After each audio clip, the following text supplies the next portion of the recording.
미국 변호사 시험은 절대평가예요. 한국은 상대평가죠. 사람들 수를 이제 하는데, 여기는 이제 어느 정도만 되면은 점수만 넘으면 절대평가로 해가지고요. 되고, 그 다음에 1년에 2번 본다고 아까 말씀드렸죠. 그러니까 기회도 좀 많이 있고요. 시험은 이틀을 보는데, 화요일은 에세이 시험을 보고요. 그 다음에 그 다음날은 객관식 시험을 봐요. 객관식 시험은 사지선다. 오지선다 아니에요. 사지선다. 사지선다고요. 그 과목으로는 컨스티튜션, 헌법이 있고요. 컨트랙, 계약법이에요. 헌법은 삼권분립 이런 거 배우잖아요. 그 몽테스큐의 삼권분립 이런 거 배우고, 그 다음에 뭐 행복추구권 이런 거 배우잖아요. 몽테스큐의 삼권분립을 최초로 성문화시켜서 만든 게 미국 헌법이에요. 우리가 헌법 시간에 맨날 배우는 거. 그 다음에 행복추구권, 우리나라 헌법에 행복추구권이지. 모든 국민의 행복을 추구할 권리를 가진다. 뭐 그런 것들이 다 이제 미국 헌법에 나와요. 물론 미국 성문 헌법에는 행복 추구권이라는 얘기는 없어요. 그거는 독립선언서에서 나와요. 그렇지만 어쨌든 그거에 대한 부분을 많이 미국 헌법에서 나왔기 때문에 저희가 가지고 있는 헌법 지식의 대부분은 미국 헌법을 가지고 할 수가 있어요. 그러니까 공부를 하는 데 있어서 법대를 나오신 분들은 굉장히 친숙해요. 그런 부분을 공부하는데.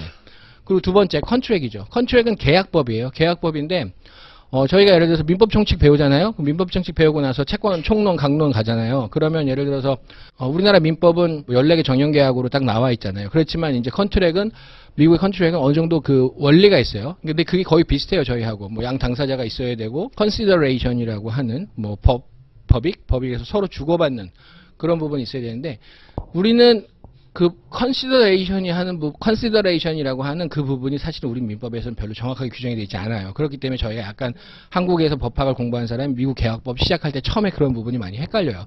그렇지만 그런 거를 제외하고 나누면 어느 정도 많이 비슷한 부분이 있기 때문에 컨트랙도 뭐 크게 다가가는데 무리가 없어요.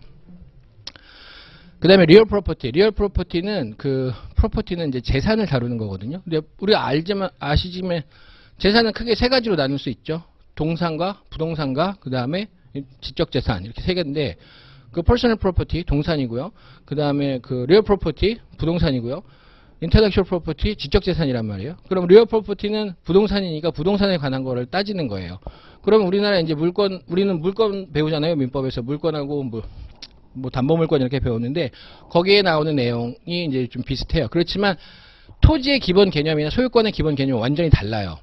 그러니까 미국 법이나 이런 데에서 나오는 그 토지의 개념은 저희가 생각하는 거하고 조금 다른 부분들이 있어요. 그게 그 유럽이나 이런 데서 전통에서 나오는 것 같은데, 예를 들어서 왕이 자기를 위해서 헌신한 군주나 그런 지방 뭐라 그래요? 군주나 기사들한테 특정 부분에 대한 토지를 제공하는 거예요. 야, 이거 내가 너 요번에 전쟁에 나와서 큰 공로를 세웠으니까 널 줄게. 그렇지만 이거 네가 살아있는 동안만 써. 네가 살아있는 동안은 네 거야. 네가 죽으면 다시 나한테로 돌려줘. 이런 개념들을 만들었어요. 이런 게 좀 힘들어요. 저희가 따질 때. 그래서 뭐 estate for life. 네 for life 동안은 주는데 너 죽으면 도로 나한테 돌려줘야 돼. 그러면 예를 들어서 줬어요. 근데 나한테 돌려줘야 되는데 나 죽었어요. 그러면은 내 밑에 있는 그 자손들이 다시 받게끔.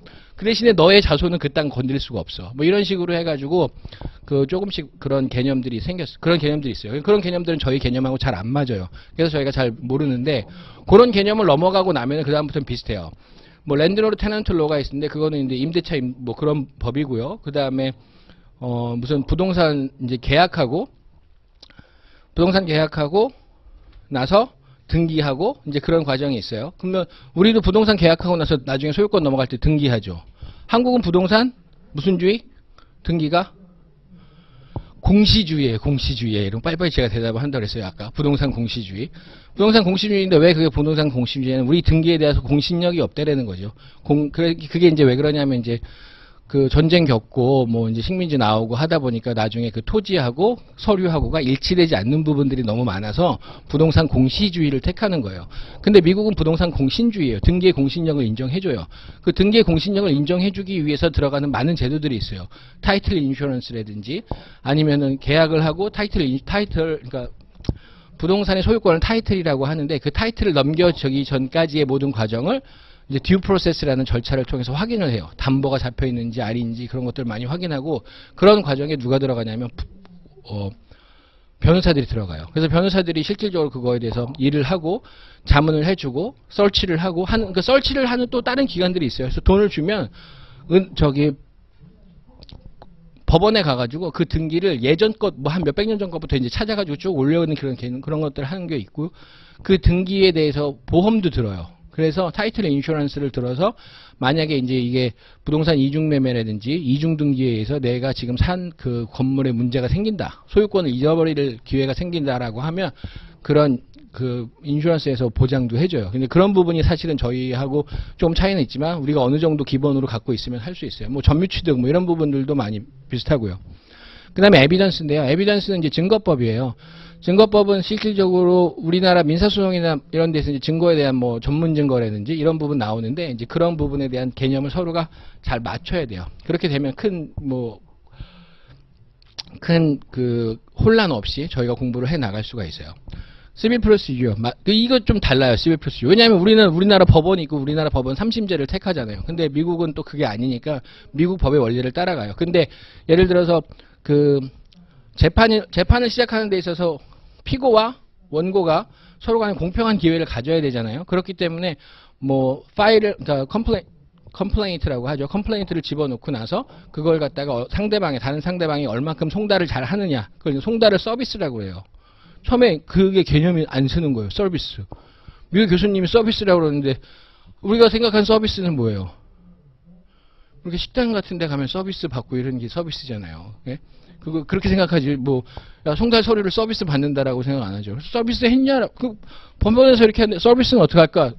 이게 무슨 얘기지? 뭐 이렇게 되는 거예요. 근데 그런 부분을 갖다가 정확하게 개념을 이해하고 한국 개념하고 비교 컨택을 딱 하면 여러분들 금방 이거 이해 쉽게 다 먹을 수가 있어요. 크리미널로 비슷하죠. 뭐 구속요건 있어야 되고요. 위법성 있어야 되고요. 그 위법성이나 위법성 조각사유 있어요. 근데 그런 부분은 저희가 다 같이 맞춰요. 그렇게 잘 맞추게 되면 이것도 크게 혼란스럽지 않게 넘어갈 수 있는 부분이에요. 크리미널 프로시저도 거의 비슷하고요. 그 다음에 이제 에세이거든요. 에세이. 근데 MB 시험은요, 우리가 이렇게 생각하시면 돼요. 200문제를 보는데요. 오전에 100문제, 오후에 100문제를 보는데, 한국은 시험이 어떻죠? 헌민형, 이제 옛날에 보면은 헌민형 보잖아요, 오전에. 그러면 오전에 헌민형 볼 때 부클렛 3개 주죠. 그럼 이제 쭉 보면은 헌법만 쫙 풀죠. 그 다음 넘어가 민법이잖아요. 민법 쫙 풀고. 뭐 이렇게 보잖아요. 100문제 이 7가지 과목이 다 섞여 있어요. 문제를 읽지 않으면 이게 무슨 법에 대한 시험인지 몰라요. 그래서 이제 그렇게 섞여 있고요. 에세이 같은 경우도 여러 가지 개념들을 다 한꺼번에 섞어놨어요. 그러니까 부동산을 사고 파는 과정에서 예를 들어서 우리가 계약을 통해서 부동산을 사고 팔 수도 있지만 또 부동산에 이전되는 게 유언에 의해서도 그렇게 될 수가 있잖아요. 여기 말씀하신, 그러니까 아까 그 객관식은 그 7가지 과목이 나오지만 에세이에서는 또 다른 과목들이 봐요. 뭐 회사법이라든지 에이전시라든지 파트너십이라든지 윌 앤 트러스트라든지 패밀리로라든지 이런 부분들이 쭉 나오거든요. 그런 부분은 다 섞어놨어요. 그래서 예를 들어서 부동산을 사고 팔았는데 또 갑자기 유언장이 하나 튀어나오죠. 유언장이 튀어나와가지고 그거에 대해서 또 한번 꼬죠. 케이스가. 그러고 있는데 갑자기 또 유언장 누가 만들어요? 변호사가 만들죠. 변호사가 이제 그 격식에 맞춰서 만들어요. 어느 정도 격식이 있고, 뭐, 예를 들어서 뭐, 2명 이상의 증인 앞에서 뭘 써야 되고 하는 부분들이 있어요. 그게 이제 나왔단 말이에요. 근데, 그러고 났는데, 갑자기 유언장이 제대로 워킹을 안 하는 경우가 생겨요. 그러면은, 변호사가 만들었는데, 유언장이 이렇게, 제대로 돼 있지 않아요. 그러면은, 여기서 나오는 이슈들은 결국은 부동산법이 나오죠. 그 다음에, 유언장에 대한 부분이 나오죠. 근데 변호사가 인벌브 됐는데 꼭 변호사 인벌브 되면 변호사 뭐 어떻게 되죠? 변호사 꼭 실수해요. 거기 나오는 변호사들은. 그 변호사 실수하면 프로페셔널 리스폰서빌리티, 변호사 윤리 관련에 대한 문제가 나오고 변호사가 책임지냐 안 지냐 이런 부분 나오죠. 근데 대부분의 변호사들은 어떻게 해요? 책임져요? 책임 안 져요, 변호사들은. 시험에서도 대부분 변호사들은 책임을 안 져요. 그래서 이제 그 책임 안 지는 이유가 뭐냐, 뭐 이런 부분들. 윌에서 베네피셔리로 베네핏을 받아야 되는데, 변호사 잘못했어. 근데 나한테 이걸 안 줘요. 근데 왜 책임을 안 지죠? 예, 계약상 관계가 없어요, 그 사람들하고는. 그렇기 때문에 책임을 안 져요. 그렇게 나가는 그 구멍이 다 있어요. 그래서 이제 그런 부분들이 다 나와요. 예, 그래서 그런 걸 연습을 하는 거고요. 이런 것들을 이제 우리가 이제 볼 때 IRAC이라고 해요. 이슈를 이 이슈를 뽑아내는데 이게 어디 관련한 이슈냐, 룰은 뭐냐, 그 다음에 이 룰을 이슈에다 어떻게 적용을 하느냐, application, IRAC, conclusion 어떻게 낼 것이냐, 이런 부분들이 IRAC이라고 쭉 나와요. 그 다음에 MPT라고 나오는데요. 이 MPT는 그 Multi-State Performance Test, 그래서 실질적으로 어떠한 거에 대해서 시험을 보느냐 하는 부분이에요. 그래서 실질적으로 우리가 변호사가 되고 나면 어떤 식으로 일을 할 거냐 그거에 대한 시험이에요. 그래서 팩트를 주고요.